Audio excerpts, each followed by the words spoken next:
जीवों में जनन के अलग अलग तरीके होते हैं, जबकि कुछ जीवों में कुछ चीजें समान होती हैं। उदाहरण के लिए पादप नर या मादा हो सकते हैं या वे दोनों हो सकते हैं। अतः जब हम लैंगिक जनन पर ध्यान केंद्रित करते हैं तो हम वास्तव में पादपों से कितने अलग होते हैं। आइए देखते हैं कि लैंगिक जनन में क्या होता है। लैंगिक जनन को युग्मकों के निर्माण से आरंभ होने वाली घटनाओं की एक श्रृंखला के रूप में वर्गीकृत किया जा सकता है। इन युग्मकों के संलयन से युग्मनज का निर्माण होता है और अंत में युग्मनज विकसित होकर संतति का निर्माण करता है।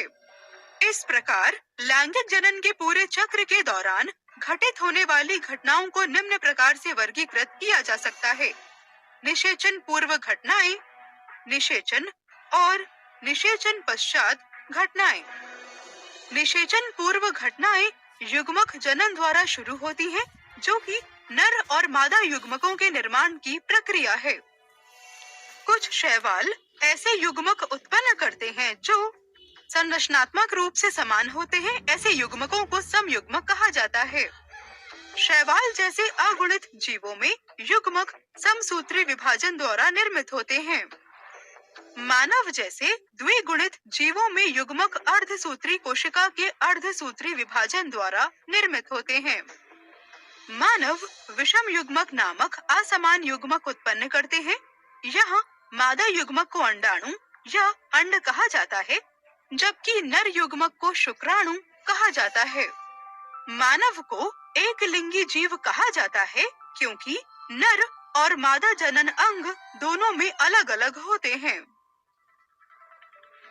केंचुए जैसे प्राणियों को उभयलिंगी या द्विलिंगी कहा जाता है क्योंकि उनमें एक ही शरीर में नर और मादा दोनों जनन अंग उपस्थित होते हैं।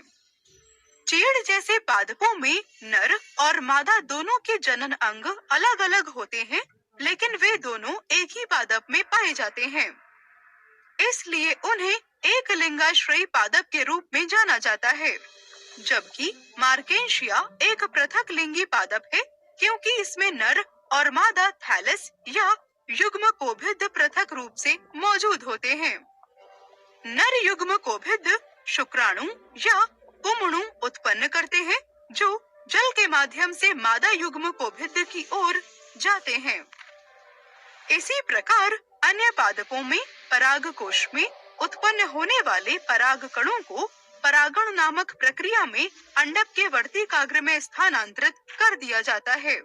युग्मकों के स्थानांतरण की प्रक्रिया के बाद उनका संलयन होता है। नर युग्मक बीजांड के साथ संलयित हो जाता है, जो कि एक मादा युग्मक है। नर और मादा युग्मकों के संलयन को निषेचन या युग्मक संलयन के रूप में जाना जाता है।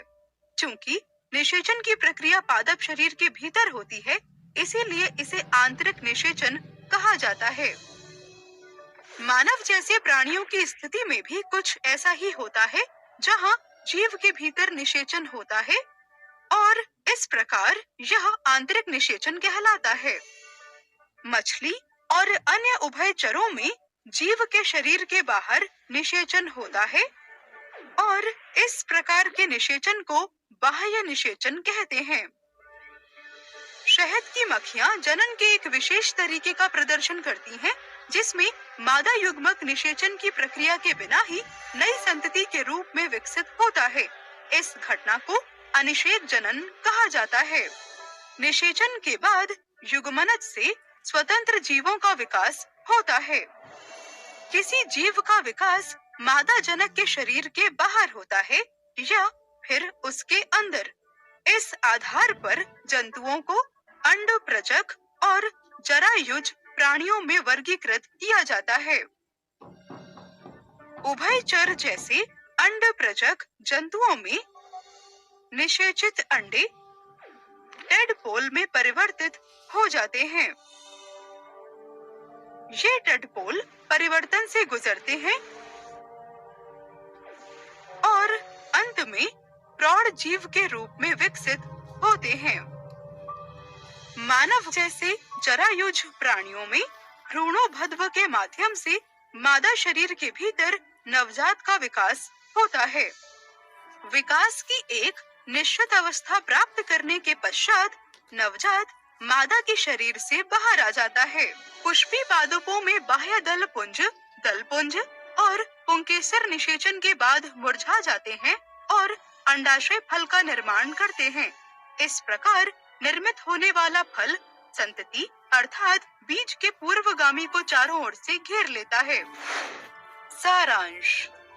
लैंगिक जनन की प्रक्रिया में मुख्य घटनाएं निषेचन पूर्व, निषेचन और निषेचन पश्चात होती हैं। निषेचन पूर्व में युग्मक जनन शामिल होते हैं अर्थात लैंगिक अंगों में युग्मकों का निर्माण और युग्मक स्थानांतरण, जहां नर युग्मकों को मादा युग्मकों तक पहुंचाने के लिए विभिन्न तरीकों से स्थानांतरित किया जाता है। निषेचन प्रक्रिया में नर और मादा युग्मक आपस में मिलकर युग्मनज का निर्माण करते हैं। निषेचन के बाद युग्मनज के पूर्ण विकसित संतान में विकास की विशिष्टता होती है। प्रत्येक जीव का लक्ष्य जनन करना होता है ताकि उनकी प्रजातियां जीवित रहें। लेकिन यह आश्चर्य की बात है कि प्रकृति में पाए जाने वाले जीव अपने आसपास के वातावरण के प्रति अनुकूलित होने में कैसे सक्षम हो पाते हैं और धरती पर जीवित बने रहते हैं। इस बारे में अधिक जानने के लिए हमारे साथ बने रहें।